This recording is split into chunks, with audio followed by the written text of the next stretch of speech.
Goliath doit tomber.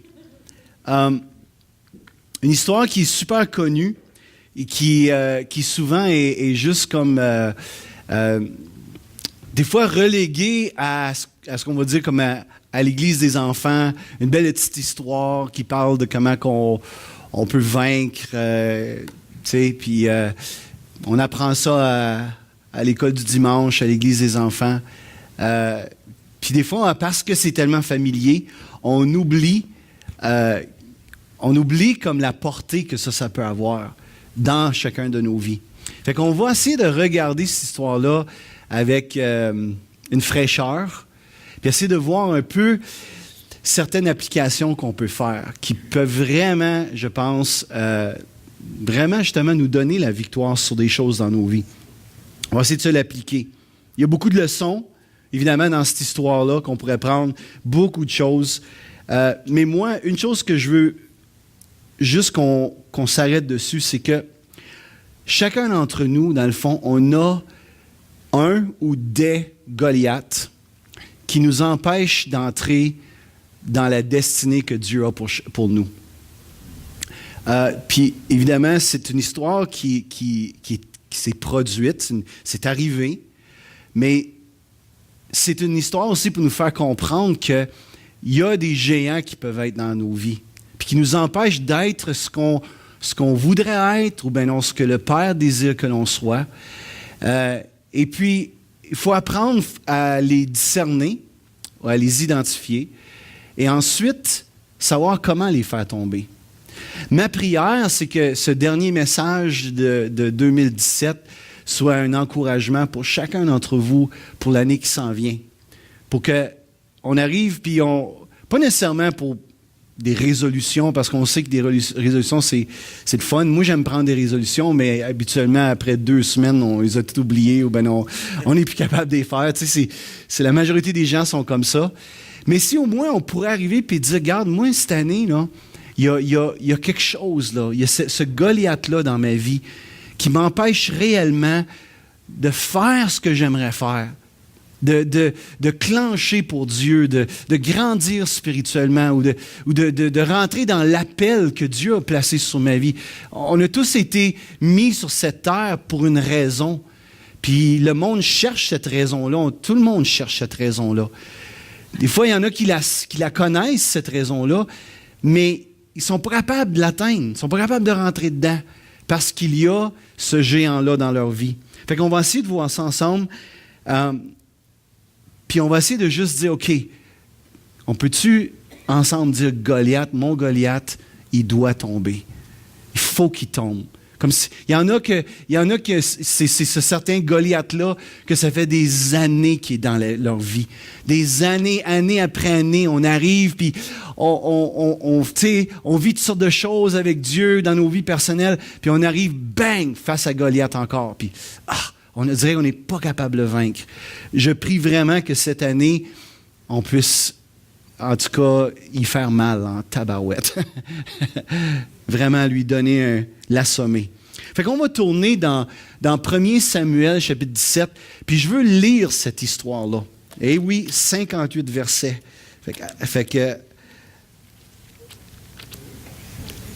soyez prêts. C'est ça serait une idée, ça. Puis vous savez, c'est pas si long que ça, puis c'est assez fascinant comme histoire. 1 Samuel, chapitre 17.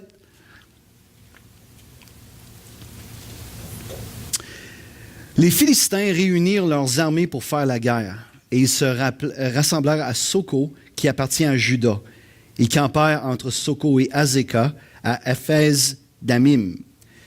Saül et les hommes d'Israël se rassemblèrent aussi, ils campèrent dans la vallée des Térébintes, et ils se mirent en ordre de bataille contre les Philistins. Les Philistins étaient vers la montagne d'un côté, Israël était vers la montagne de l'autre côté. La vallée les séparait. Un homme sortit alors du camp des Philistins et s'avança entre les deux armées. Il se nommait Goliath. Il était de Gath. Il avait une taille de 6 coudées et 1 empan.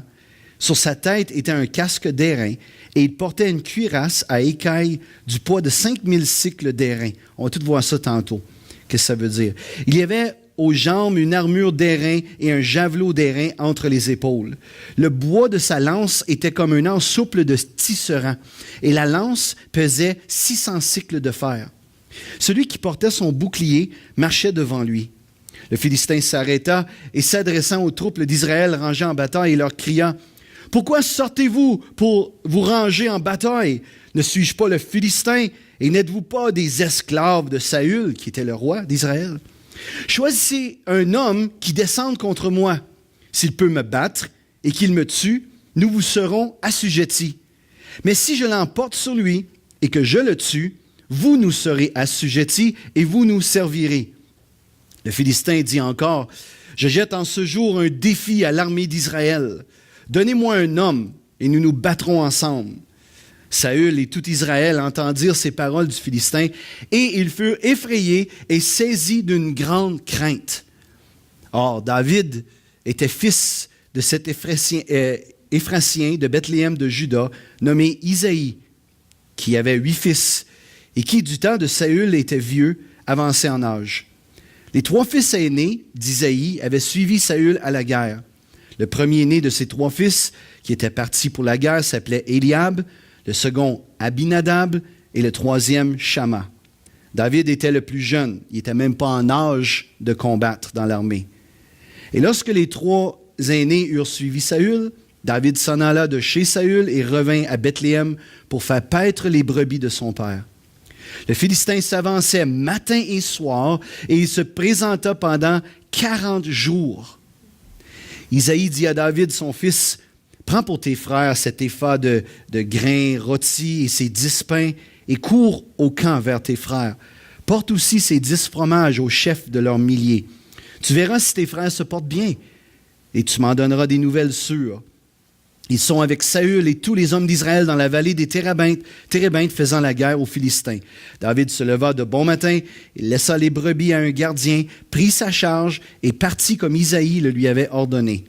Lorsqu'il arriva au camp, l'armée était en marche pour se ranger en bataille et poussait des cris de guerre. Israël et les Philistins se formèrent en bataille, armée contre armée. David remit les objets qu'il portait entre les mains du gardien des bagages et courut vers les rangs de l'armée. Aussitôt arrivé, il demanda à ses frères comment ils se portaient. Et tandis qu'il parlait avec eux, voici le Philistin de Gath, nommé Goliath, s'avança entre les 2 armées, hors des rangs des Philistins. Il tint les mêmes discours que précédemment, et David les entendit.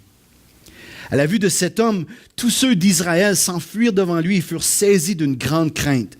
Chacun disait, « Avez-vous vu s'avancer cet homme? C'est pour jeter à Israël un défi qui s'est avancé. Si quelqu'un le tue, le roi le comblera de richesses, il lui donnera sa fille et il affranchira la maison de son père en Israël. » David dit aux hommes qui se trouvaient près de lui, « Que fera-t-on à celui qui tuera ce Philistin?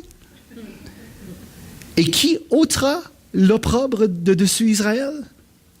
Qui est donc ce Philistin?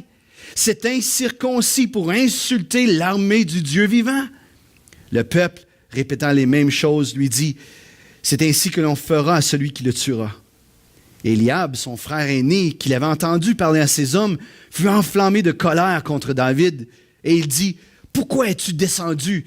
Et à qui as-tu laissé ce peu de brebis dans le désert? Je connais ton orgueil et la malice de ton cœur. C'est pour voir la bataille que tu es descendu. » David répondit, « Qu'ai-je donc fait? Ne puis-je pas parler ainsi? » Et il se détourna de lui pour s'adresser à un autre et fit les mêmes questions. Le peuple lui répondit comme la première fois. Lorsqu'on eut entendu les paroles prononcées par David, on les répéta devant Saül, qui le fit chercher. David dit à Saül, « Que personne ne se décourage à cause de ce Philistin. Ton serviteur ira se battre avec lui. » Saül dit à David, « Tu ne peux pas aller te battre avec ce Philistin, car tu es un enfant. Et il est un homme de guerre dès sa jeunesse. » David dit à Saül, « Ton serviteur faisait paître les brebis de son père, et quand un lion ou un ours venait en enlever une du troupeau, je courais après lui, je le frappais, et j'arrachais la brebis de sa gueule. Yeah. » s'il se dressait contre moi, je le saisissais par la gorge, je le frappais et je le tuais. C'est ainsi que ton serviteur a terrassé le lion et l'ours. Et il en sera du Philistin, de cet incirconcis comme de l'un d'eux, car il a insulté l'armée du Dieu vivant. » David dit encore, « L'Éternel qui m'a délivré de la griffe du lion et de la patte de l'ours me délivrera aussi de la main de ce Philistin. » Et Saül dit à David, « Va, et que l'Éternel soit avec toi. » Saül fit mettre ses vêtements à David. Il plaça sur sa tête un casque d'airain et le revêtit d'une cuirasse.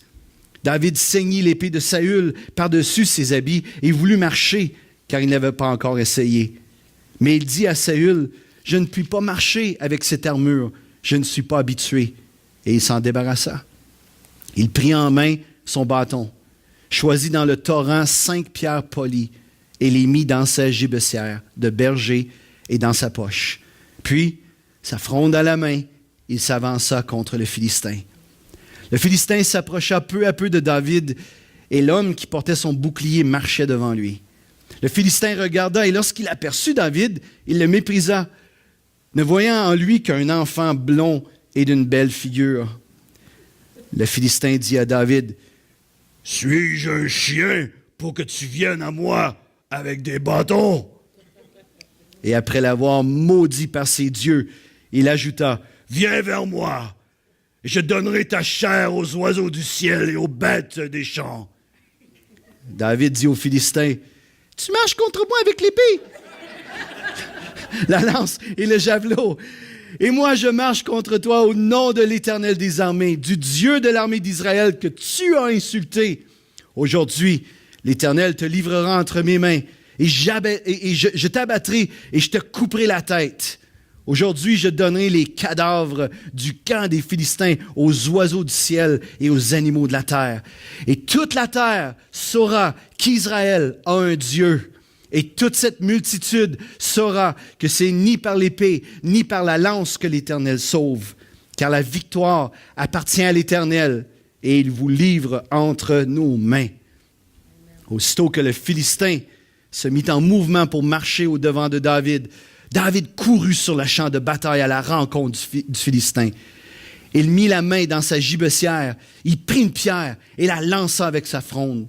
Il frappa le Philistin au front, et la pierre s'enfonça dans le front du Philistin, qui tomba le visage contre terre. Ainsi, avec une fronde et une pierre, David fut plus fort que le Philistin. Il le terrassa et lui ôta la vie sans avoir d'épée à la main. Il courut, s'arrêta près du Philistin, se saisit de son épée, qu'il tira du fourreau, le tua et lui coupa la tête. Les Philistins, voyant que leur héros était mort, prirent la fuite. Et les hommes d'Israël et de Juda poussèrent des cris. Ils allèrent à la poursuite des Philistins jusque dans la vallée et jusqu'aux portes d'Écron. Les Philistins, blessés à mort, tombèrent dans le chemin de Charaïm jusqu'à Gath et jusqu'à Écron. Et les enfants d'Israël revinrent de la poursuite des Philistins et pillèrent leur camp. David prit la tête du Philistin et la porta à Jérusalem, et il mit dans sa tente les armes du Philistin. Lorsque Saül avait vu David marcher à la rencontre du Philistin, il dit à Abner, chef de l'armée, « De qui ce jeune homme est-il fils, Abner? » Abner répondit, « Aussi vrai que ton âme est vivante, ô roi, je l'ignore. » « Informe-toi donc de qui ce jeune homme est fils, dit le roi. Et quand David fut de retour après avoir tué Philistin, Abner le prit et le mena devant Saül. David avait à la main la tête du Philistin. Saül lui dit, « De qui es-tu fils, jeune homme? » Et David répondit, « Je suis fils de ton serviteur Isaïe, Bethléemite. » Wow! Il faudrait faire à Mané une pièce de théâtre avec ça. OK. C'est intéressant parce que c'est tellement cool, tellement cool. Qui est Goliath? Il y a cette description du verset 4 au verset 7. Puis je veux juste vous montrer à quel point que cet homme-là était un bif, comme on dit en québécois. OK? C'était toute une pièce d'homme. Ça dit qu'il avait une taille de 6 coudées et 1 empan.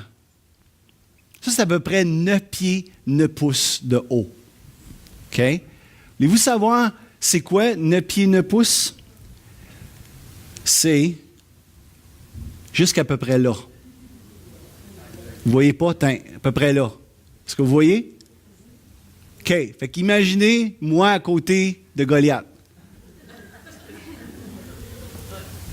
Ça, c'est 9 pieds, 9 pouces. OK? C'est pas pour rien qu'Israël avait peur. OK? Tu vois ce gars-là qui arrive à tous les jours, puis il insulte, puis il crie, puis tout ça, puis tu vois sa carrure. OK? Il portait une cuirasse à écailles du poids de 5000 cycles d'airain. C'est à peu près 125 livres. Juste ce qu'il portait sur lui. Moi, on mettrait ça sur le dos, puis je pense que je serais à genoux tout de suite. Okay, mais lui, il porte ça, 125 livres. Le bois de sa lance était comme une anse souple de tisserand. Une anse souple de tisserand, c'est juste le morceau de bois où ce que les fils ils sont tissés. Okay?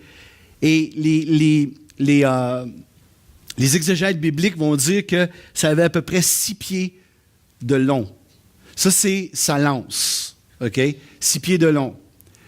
Fait que c'est à peu près la grandeur à Michael. OK? Mick, viens donc ici. Oui, c'est ça. Fait que. Non, parce que là. Mais mettons là. Tiens, OK, je tiens ma lance. OK? Fait que c'est à peu près haut de même sa lance. Mais, OK, c'est bon. Mais checkez bien ça. La lance pesait 600 cycles de fer. La lance, c'est le bout qui veut dire. Et c'est à peu près 15 livres le poids du bout. Fait que, essayez d'imaginer un bâton de 6 pieds de long, puis au bout, tu as 15 livres. Ça, c'est 15 livres. OK, fait que j'aimerais ça que juste que tu puisses le prendre pour te donner une idée, puis passe-le à l'autre. Attention, par exemple, parce que c'est... Oui, tu vas okay. peut-être mourir. Mais faites juste... faites attention, essayez d'imaginer. OK? Essayez d'imaginer que ça, c'est au bout d'une lance de 6 pieds. OK? Faites le tour. Si vous ne voulez pas la prendre, là, prenez-la pas. Là. C'est juste vous donner... Essayez de passer assez rapidement pour que tout le monde puisse juste voir. Essaye de t'imaginer.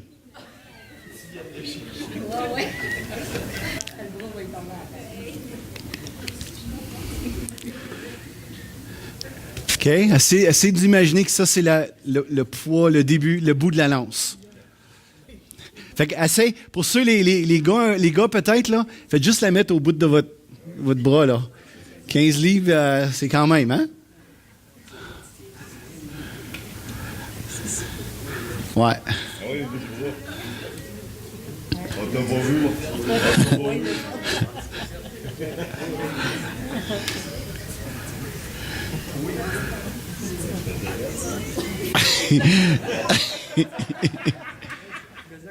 C'est plus faisant qu'on pense. Attention, regarde. On veut pas que personne se fasse mal, là.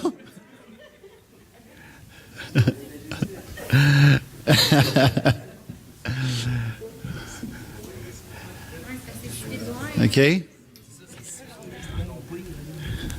Merci.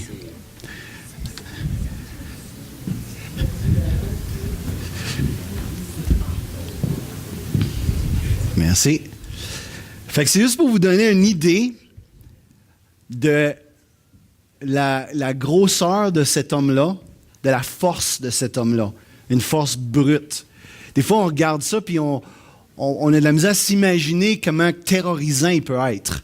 Puis comment que le sort d'un peuple là, va reposer sur le combat un de notre gang contre ce monstre-là. OK? Fait que imagine, essaie de t'imaginer comment que ça peut être épeurant, ça, là. Parce que là, tu dis, garde, si on perd, on devient esclave de cette gang-là. Fait qu'est-ce qu'ils vont nous faire, eux autres, là? OK? Fait que certains pensent que toute son armure au complet, là, ça pesait à peu près 270 livres. Quelque ça. Fait que, comme, tu sais, veut dire, là, moi, je suis peut-être 165, là. Fait qu'imagine 270 livres, c'est ton armure, ça. C'était tout un homme. Fait que je dis tout ça pourquoi? C'est pour nous faire comprendre que Goliath, notre Goliath, peut paraître grand, imposant, épeurant, de la même façon que le vrai Goliath paraissait devant Israël. Goliath, en fait, c'est tout ce qui nous empêche d'entrer dans notre destinée et, par le fait même, empêche Dieu d'être glorifié. Goliath, c'est tout ce qui nous empêche d'entrer dans notre destinée et, par le fait même, empêche Dieu d'être glorifié. Ça ne veut pas dire que Dieu n'est pas glorifié si on n'abat pas Goliath. C'est pas ça que je suis en train de dire que Dieu n'est jamais glorifié.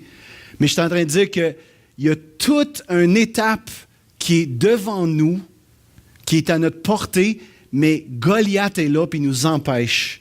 Et une fois que Goliath est abattu, vraiment, Dieu est glorifié. Comme on a vu David, qu'est-ce qu'il a dit? Il a dit, tout le monde va savoir qu'il y a un seul Dieu, parce que tu vas tomber. Et c'est la même chose dans nos propres vies. On dit, il y a des Goliaths qui nous empêchent de réellement être libres pour glorifier Dieu. Comme on parlait tantôt de notre raison d'être, puis notre appel que Dieu a placé sur notre vie, quand on commence à rentrer dans ça, Dieu est vraiment et pleinement glorifié.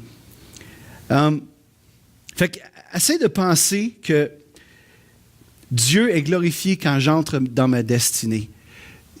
Souvent, la vie, on pense que c'est tout à propos de nous. Souvent, la vie, même la vie chrétienne, des fois, on a tendance à la réduire comme, Dieu veut mon bien, puis Dieu veut me rendre heureux, puis je veux dire, regarde, si ça me procure de la joie, alors ça doit vraiment être Dieu. Puis on a toute cette affaire-là qui se promène dans nos cœurs. Dieu veut juste notre bien, Dieu veut juste notre bien. Puis c'est pas faux en soi. Mais au-delà de ça, Dieu, sais-tu qu'est-ce qu'il veut? Il veut être glorifié. Puis il y a un texte qui est vraiment intéressant dans Ésaïe 43 que j'aime particulièrement. Dieu dit, je dirai au septentrion, donne, et au midi, ne retiens point. Fais venir mes fils des pays lointains et mes filles de l'extrémité de la terre, tous ceux qui s'appellent de mon nom, garde ça, et que j'ai créé pour ma gloire. J'ai créé pour ma gloire. L'être humain a été créé pour la gloire de Dieu et non pas pour sa propre gloire à lui. Et l'être humain cherche toujours la gloire, cherche toujours à être populaire, cherche toujours à être reconnu, cherche toujours à avoir de l'argent, cherche toujours à être aimé des autres, cherche la gloire. Puis tout ça, c'est une distorsion de ce pourquoi nous avons été réellement créés. On devient comment dire, je dirais pas normal, parce que je ne veux pas offenser personne, mais on devient synchronisé, on devient, normal. Quand on commence à entrer dans notre destinée qui est de glorifier Dieu, donner gloire à Dieu. C'est normal de donner gloire à Dieu. C'est normal de prendre nos talents, de prendre les choses que Dieu nous a données pour glorifier son nom à lui. C'est normal de tout ce qu'on fait. Paul, il va dire, soit que vous mangiez, soit que vous dormiez, soit que vous... Faites tout pour la gloire de Dieu, pour que Dieu soit glorifié. Et pourquoi qu'on le fait pas et qu'on ne réalise pas? C'est parce qu'on connaît mal qui Dieu est. Quand tu connais Dieu, tu réalises que c'est normal, c'est le Créateur, c'est l'amoureux de mon âme, c'est lui qui est tellement bon, c'est lui qui m'a donné la vie, c'est lui qui me maintient en vie, c'est lui qui m'a donné tout ce que j'ai aujourd'hui. Ah tu travailles, Terry, tout ça. Oui, c'est lui qui m'a donné le travail. C'est lui qui a tout. C'est lui, tout ce que j'ai, tout ce que j'ai, ça vient de lui. Fait que c'est normal que je le glorifie avec ça. On a été créés pour sa gloire. C'est pas à propos de nous. Cette vie, ce monde, je ne sais pas si j'ai peut-être une mauvaise nouvelle à t'annoncer, mais tu n'es pas le centre de l'univers. Tu sais, l'univers ne tourne pas autour de toi, là. Mais des fois, on voudrait ça, on voudrait que l'univers tourne autour de moi. Mais non, c'est pas à propos de nous, c'est à propos de Dieu. Puis c'est pour cette raison-là que Goliath doit tomber. Parce que Dieu a besoin, pas a besoin, mais on doit glorifier Dieu. OK. Goliath, c'est tout ce qui nous fait peur, qui nous paralyse. Tout ce qui nous fait peur et nous paralyse. Goliath, c'est tout ce qui semble insurmontable et qui nous décourage. Avez-vous des situations dans vos vies que ça semble insurmontable? C'est comme, garde, c'est impossible. Humainement, j'ai tout fait, j'ai tout essayé, mais on dirait que ça ne change pas. Je ne suis pas capable de passer par-dessus. C'est comme la montagne. Là, tu viens devant la montagne. Chaque fois que tu affrontes ce problème, ça peut être un problème financier, ça peut être un problème dans ton mariage, ça peut être un problème avec tes enfants, ça peut être peu importe. Mais à chaque fois que tu arrives devant ça, c'est comme, pouah, puis un sentiment de découragement qui t'envahit, puis tu te dis, ben ça donne quoi? Fait qu'on vire de bord, puis on essaye de s'occuper avec d'autres choses, puis on essaye de... Mais tôt ou tard, on revient toujours à la même place. Pourquoi? Parce que Dieu veut qu'on aille plus loin. Il veut que notre Goliath tombe. C'est quoi ton Goliath qui a besoin de tomber en 2018? Je suis certain que pendant que je parle, puis pendant qu'on a commencé, il y a déjà des gens, vous avez identifié des choses, puis c'est bon ça, parce que vous le savez. On le sait, c'est comme, oui, ça fait longtemps que je lutte avec ça. Identifie-le ce soir. On a tous un appel sur nos vies, mais Goliath est là pour nous empêcher de l'accomplir. Fait qu'on garde différents Goliaths, puis ça peut être des forteresses dans nos pensées. Énormément de gens qui sont emprisonnés dans leurs pensées. Pas capables de... Il y a des gens qui sont négatifs, qui sont pessimistes. Toujours voient le problème. Toujours, ils ne voient pas les opportunités, mais ils voient le problème. Ils voient toujours pourquoi que ça irait pas. Si on propose quelque chose, c'est toujours, ben non, ça ne marchera pas à cause de ça. Au lieu de dire, wow, tu sais. Puis, OK, oui, peut-être que ça peut arriver, mais wow! Tu comprends? Fallait de même. Ça dépend comment c'est ça, mais oui, c'est ça. Tu sais, une des grosses forteresses dans nos pensées, c'est qui suis-je pour faire ça? Puis c'est un sentiment d'infériorité qui nous saisit. Tu sais qu'il y a quelque chose, il y a un appel, il y a un ministère pour toi. Tu sais, là, puis tu aurais le goût, tu penses à ça, ou ben non, tu es en train de prier ou tu es en train de lire la Bible, puis il y a quelque chose qui te fascine, qui t'amène aux larmes, puis tu voudrais, mais tout de suite après, il y a un sentiment de, ouais, mais je suis qui, moi, pour faire ça? Voyons comme, hey, regarde.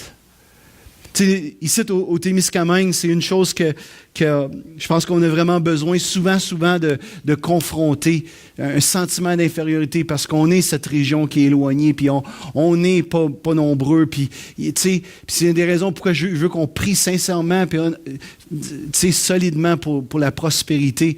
Mais on est un peu, tu sais, on est souvent, comme on ne parle pas de nous autres dans les nouvelles, puis tu sais, même s'il y a des belles choses qui se passent au Témiscamingue, puis tu sais, des fois, les gens de d'autres régions peuvent nous regarder un peu de haut. Fait que, moi, j'ai une chose que je me suis rendu compte quand je suis arrivé au Témiscamingue. Il y a beaucoup de gens qui avaient un sentiment d'infériorité. C'est comme, voyons Terry, tu sais, pas tu rêves trop grand, puis voyons Terry, il n'y a pas grand-chose qui peut se passer ici. Je ne sais pas si tu sais, mais ça m'a vraiment dérangé, ça. Parce que je regarde dans l'histoire... Savez-vous que la majorité des grands réveils qu'il y a eu, ça a commencé par des petites places où ce que pas grand monde connaissait c'était où. Le plus grand réveil de tous les temps, c'est d'où ce qui vient?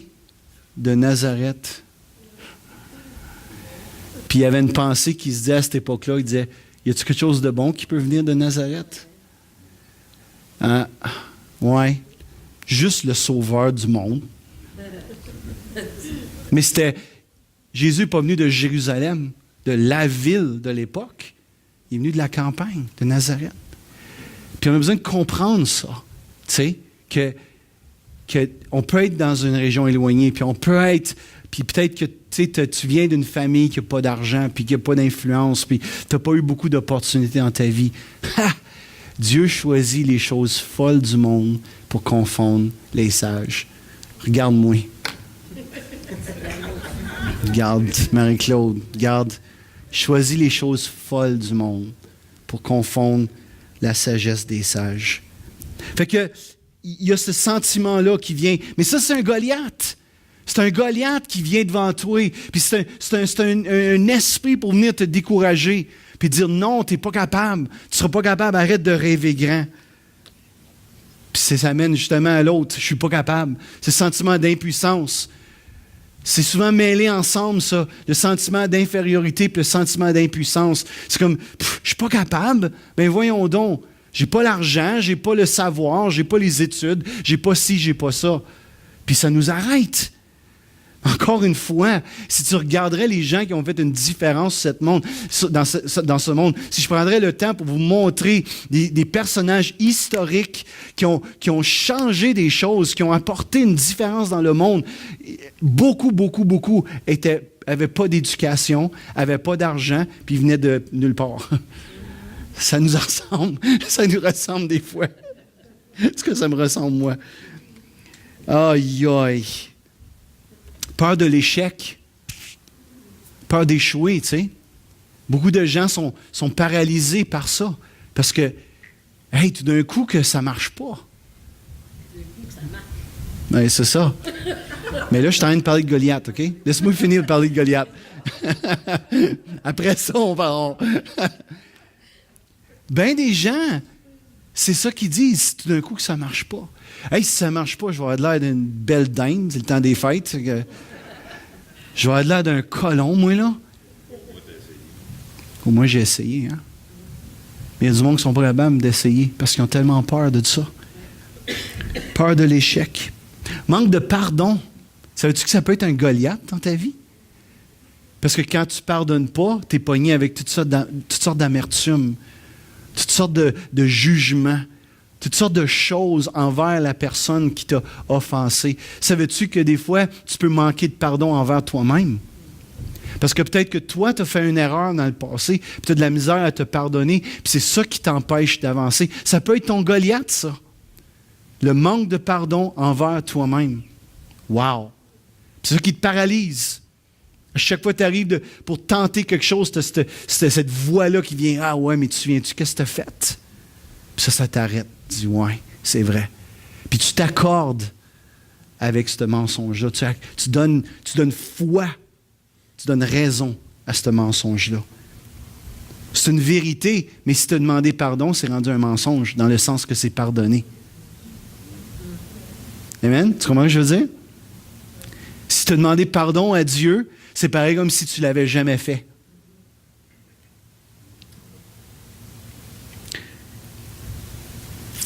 Des mauvaises attitudes qui sont souvent dues à un manque de pardon, ça peut être un Goliath dans nos vies. On peut parler d'un péché quelconque, on peut parler de la paresse, juste la paresse. On peut parler d'un manque de discipline, on peut parler d'orgueil. La liste peut être longue de Goliath qui nous empêchent d'avancer dans la vie. OK, Marie-Claude, là on est rendu. Comment on fait pour faire tomber Goliath? C'est bien beau, on le décrit, puis il faut le décrire, il faut prendre le temps pour l'identifier comme il faut. Mais comment on fait pour le faire tomber? David, il y a trois choses dans l'histoire, dans cette histoire-là qui nous montrent, qui nous donnent des clés de comment il a vaincu Goliath. Voulez-vous les entendre? Thérèse, okay, on va aller prendre un café, puis on va les... Qui veut entendre ça? OK.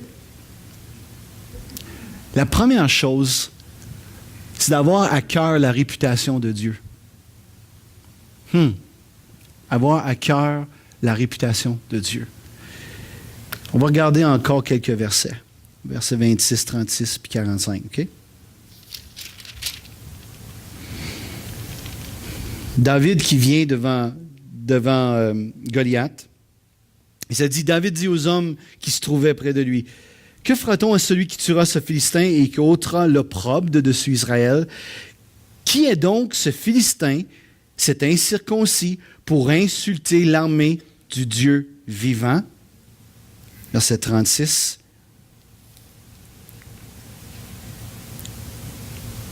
« C'est ainsi que ton serviteur a terrassé le lion et l'ours, et il en sera du Philistin, de cet incirconcis, comme l'un d'eux, car il a insulté l'armée du Dieu vivant. » Verset 45. David dit aux Philistins, « Tu marches contre moi avec l'épée, la lance et le javelot, et moi je marche contre toi au nom de l'Éternel des armées, du Dieu de l'armée d'Israël que tu as insulté. » David est insulté que le Philistin a insulté l'armée d'Israël, qui par la bande insultait Dieu. OK?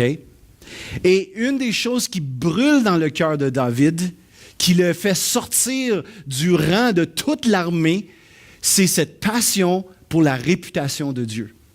Cette passion pour la gloire de Dieu, pour que Dieu soit reconnu comme étant le Dieu qu'il est.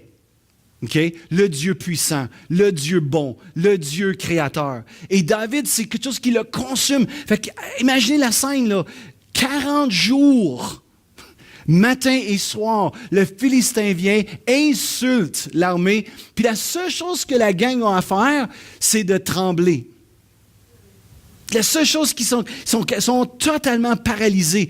David arrive et il entend ça. Et en dedans de lui, c'est comme, mais c'est qui ce m'a-t-il arraché la tête, lui? Puis vois-tu, tant aussi longtemps qu'on ne sera pas consumé par une passion de voir Dieu être glorifié, de voir Dieu être élevé, sais-tu quoi? On va se contenter de rester parmi les rangs de l'armée. Puis année après année, après année, après année, on va parler de belles choses qu'on pourrait faire pour le Témiscamingue, de belles choses, des projets que Dieu place sur notre cœur. On va parler de ça. Puis année après année, après année, on va faire... Ouais, mais là, comme on n'a pas d'argent, puis on a ci, puis Goliath. Jusqu'à temps qu'il y en ait un là, dans la gang là, qui dit « Amène-moi le Goliath. » M'a dit arracher la tête. Parce que la passion pour la gloire de Dieu surpasse la crainte que Goliath peut donner. Pense à ça. La passion pour la gloire de Dieu surpasse la crainte que Goliath peut te donner. Et où ta passion? Et où ton cœur? Est-ce que ton cœur brûle pour le royaume de Dieu?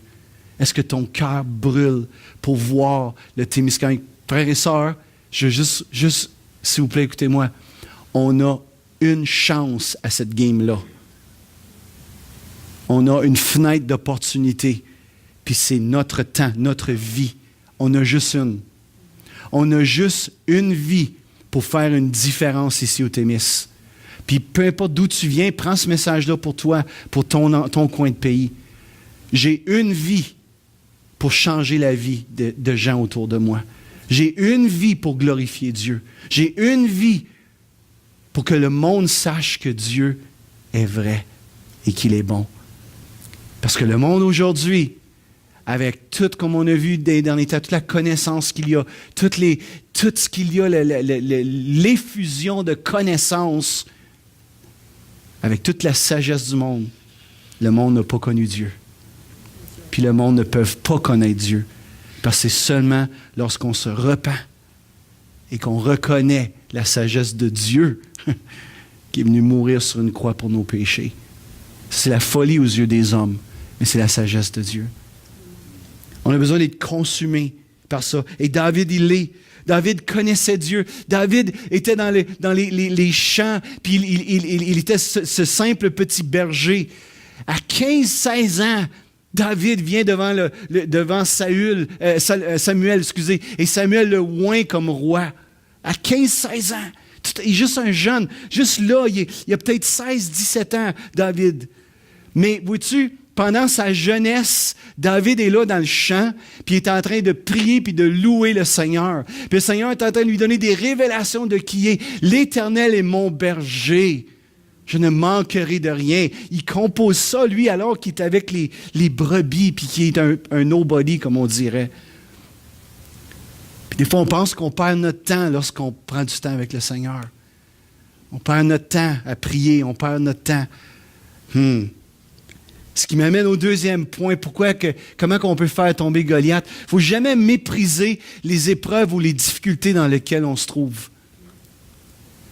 Ça prend toute une grande foi pour faire ça.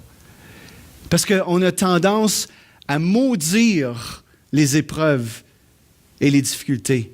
Pourtant, Jacques va nous dire que, mes frères, regardez comme un sujet complet de joie les diverses épreuves auxquelles vous pouvez être exposé. Pourquoi? Parce que l'épreuve va produire plein de choses dans ta vie, de bonnes choses. Puis David, il arrive devant le roi Saül, puis Saül, il dit, comme on a vu, il a dit, « T'es rien qu'un enfant, toi, là. » Qu'est-ce que David répond? Verset 32 à 37, pour ceux qui prennent des notes. Ben, il dit, « Sais-tu quoi? Ça m'en revient, là. Quand j'étais dans le champ, là, puis j'étais un nobody, là, puis il y avait un ours qui arrivait, puis qui pognait une brebis, j'y pensais pas 2 fois. Je partais à la course après lui. J'y sacrais une volée, puis j'y pognais par la gorge, puis j'arrachais la brebis de sa bouche. Il dit, sais-tu quoi? Je vais faire la même affaire avec ce Philistin-là.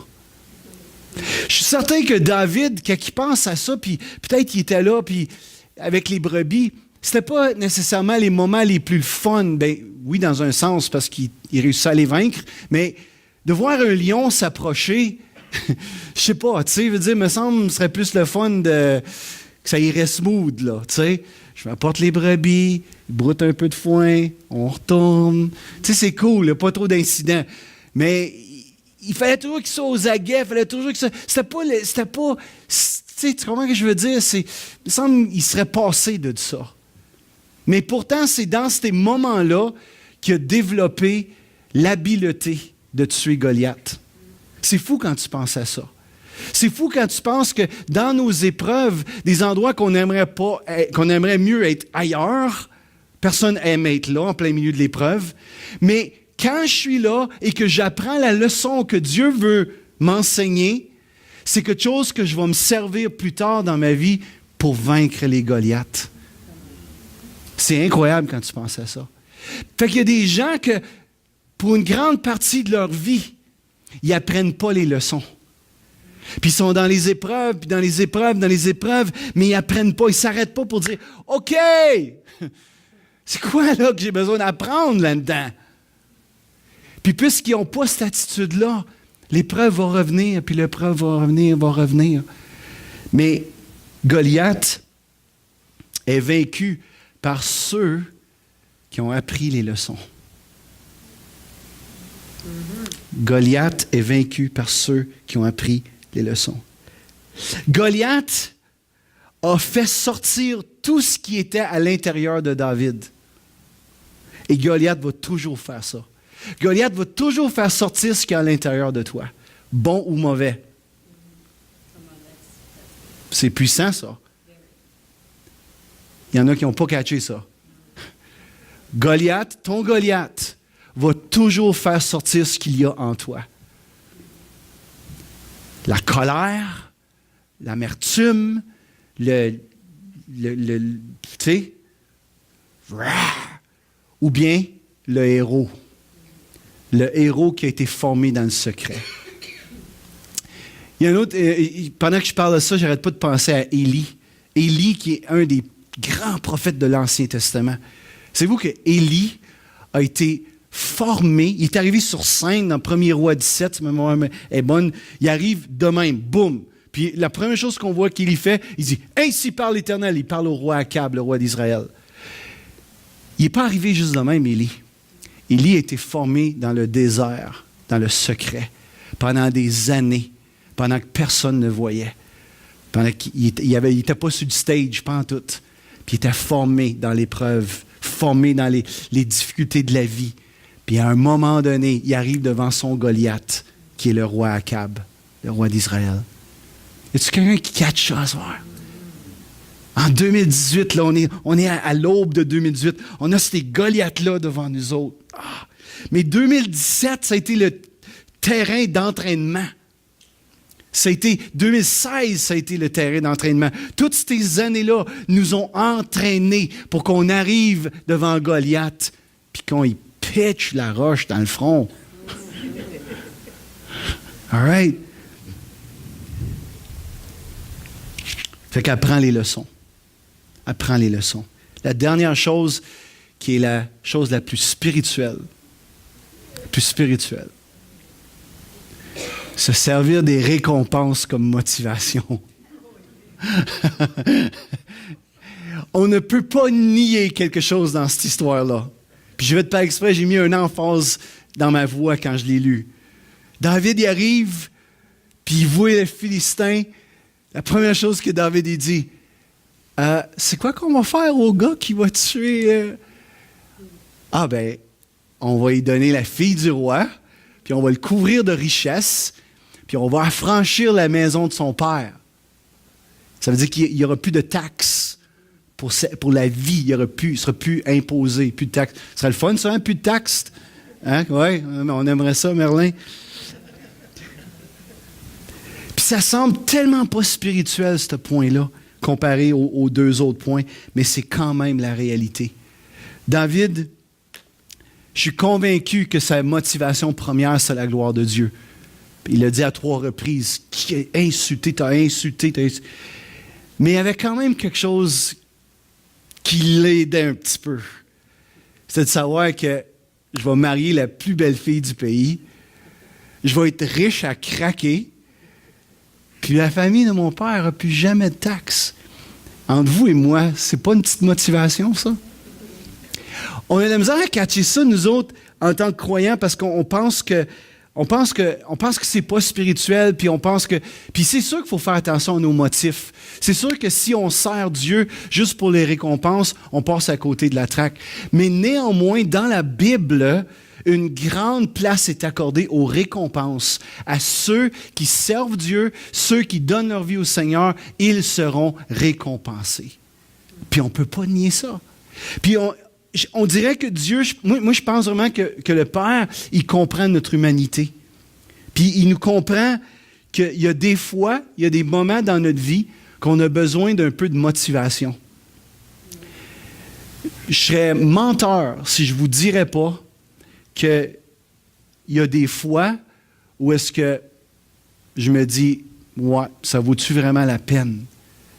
Puis il y a cette petite voix-là en arrière qui me dit que tout ce que vous faites, faites-le de bon cœur. Non comme pour les hommes, mais comme pour le Seigneur, sachant que vous recevrez comme récompense l'héritage. Je pense que je vais le faire. Dieu nous comprend. Il comprend que des fois, c'est bien beau, là, tu t'aimes Dieu et tout ça, mais des fois, tu es fatigué. Puis des fois, c'est comme, vraiment, pelleter l'entrée encore. Vous connaissez, je taquine souvent avec ça. Ben non, tu sais, je sais pas faire. Placer les chaises encore, comme, faire ça encore, faire la sono, hein, Matt, encore.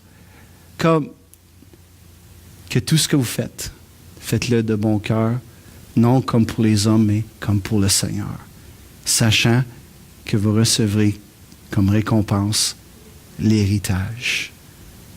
OK. Fait que Seigneur, je vais le faire. Je vais le faire.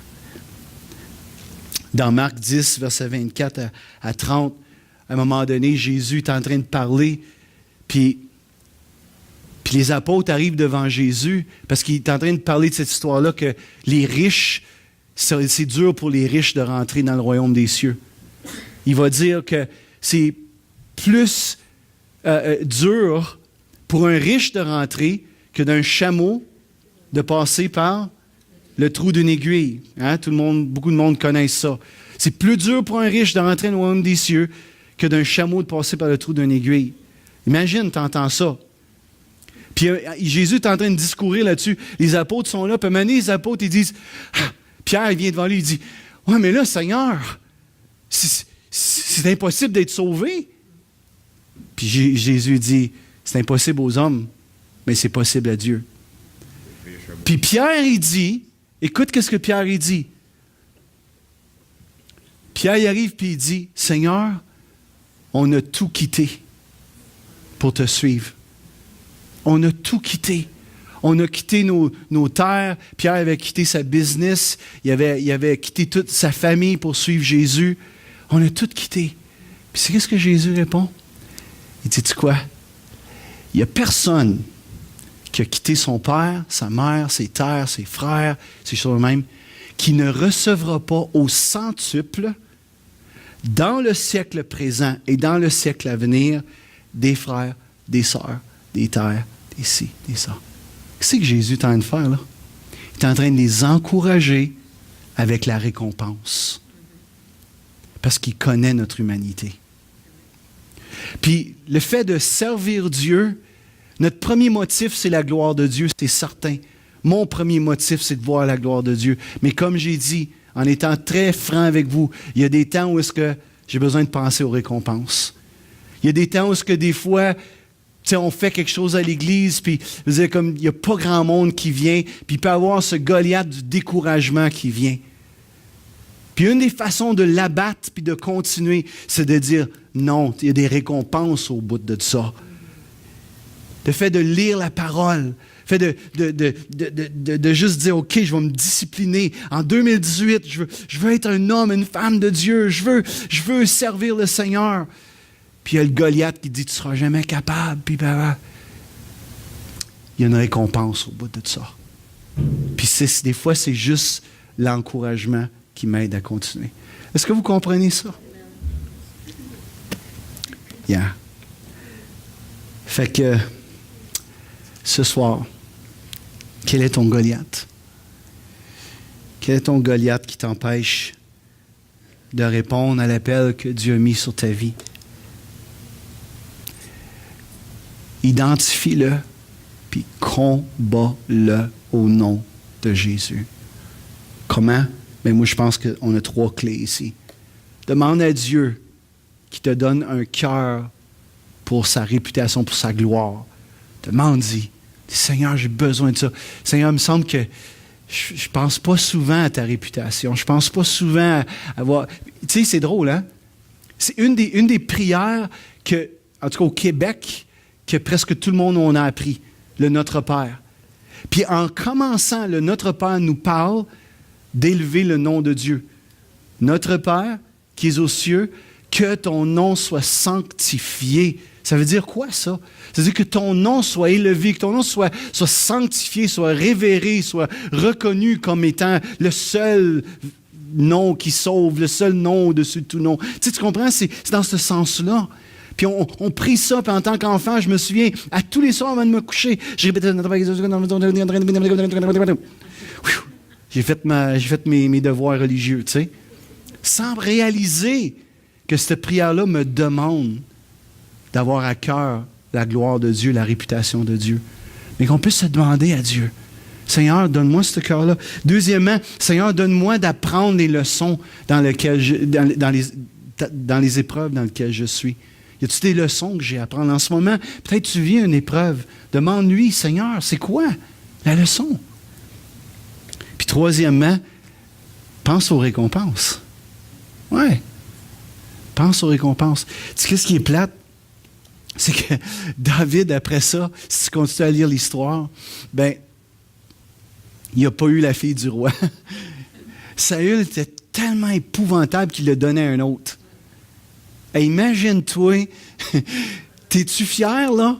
T'as ramené la réputation de Dieu, t'as planté l'ennemi, les Philistins, t'as la tête de Goliath qui pend au-dessus de ton lit le soir. T'as son épée accrochée sur le mur. Tu sais, t'es wow, là, tu sais. Puis là, tu dis, tonight is the night. Puis finalement, il la donne à quelqu'un d'autre. Eh ouais. Ah. Mais David a continué à servir pareil. Il avait un cœur droit. Puis finalement, il y a eu Michal, l'autre fille de Saül, en tout cas. Mais Dieu, il n'est pas comme ça, OK? Mon point, c'était que Dieu, là, il ne te promet pas quelque chose pour le donner à quelqu'un d'autre, OK? Il va nous récompenser pour tout ce qu'on fait. Amen? All right. Soyez encouragés par ça ce soir, OK? Soyez encouragés. Goliath n'est pas plus grand que Dieu.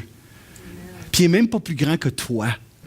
Parce que celui qui est en toi est plus grand que celui qui est dans le monde. Puis on a vu dernièrement comment nous sommes un avec Jésus. Puis comment on est une nouvelle créature. Puis comment que c'est puissant. Qui nous sommes tellement puissants.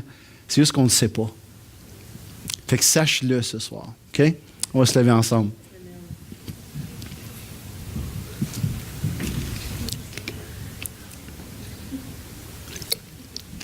On dirait que tu as pas un plâtre, mais... OK. Juste qu'on prenne juste une couple de minutes, pensez à votre Goliath. On va juste présenter nos Goliaths devant Dieu. Encore dans ce fin d'année. C'est, comme je dis, peu importe c'est quoi, fais juste l'identifier. Si tu n'en as pas, ben tant mieux. Tant mieux. S'il n'y a rien qui te vient, tu n'as pas besoin de te casser la tête. Mais pour d'autres, c'est évident pour vous. Puis juste que, en voyant ce Goliath-là, je veux que tu commences à voir avec les yeux de ton cœur comment Dieu est beaucoup plus grand que Goliath. Fait que tu vois derrière ça, derrière cette situation financière, ou derrière ce problème relationnel, derrière ce conflit, il y a le Créateur de l'univers qui est là. Il y a le Dieu qui par sa parole a créé l'univers. L'univers, il l'a créé à partir de rien. Lui, il n'a pas peur de Goliath. Et lui, il vit en toi. Fait que je veux prier pour toi ce soir. Père, merci que tu viens donner un nouveau courage à tes enfants. Devant les Goliaths qui se placent devant eux, devant ces choses-là qui les paralysent, qui les torturent même, et ces pensées-là qui se pressent dans leurs pensées, puis ils sont bombardés à gauche et à droite de sentiments d'infériorité, d'impuissance, toutes sortes d'affaires qui les empêchent d'avancer. Je prie maintenant par ton esprit que tu viennes insuffler une dose de courage, pas en leur propre capacité, mais en toi, Seigneur. David est venu au nom du Dieu d'Israël. Et Seigneur, je prie que ton Église, tes enfants puissent aller au-devant de leur Goliath en ton nom à toi. Les montagnes tombent en ton nom. Goliath doit tomber et il tombe au nom de Jésus. Je te remercie, Père, que tu nous donnes un cœur pour voir ta gloire s'établir, pour voir ton royaume, ton règne s'établir ici au Témiscamingue et ailleurs. Merci que tu nous donnes un cœur qui est enseignable, que pendant les épreuves et les difficultés, qu'on n'a pas un cœur dur, un cœur rebelle, mais qu'on puisse avoir un cœur qui est facilement enseignable par toi. Et merci, Père, que à chaque fois qu'on avance pour toi, à chaque fois qu'on on fait quelque chose, tu nous promets que tu vas nous récompenser. Puis on te remercie pour ça. En plus, Seigneur, c'est toi qui nous donnes la capacité de faire ce qu'on fait, mais tu nous récompenses de faire ce qu'on fait avec ta capacité. Tout est grâce, tout est amour, tout est bonté. Tu as dit, sans toi, on ne pouvait rien faire. Fait que Seigneur, on te fait confiance. On te fait confiance.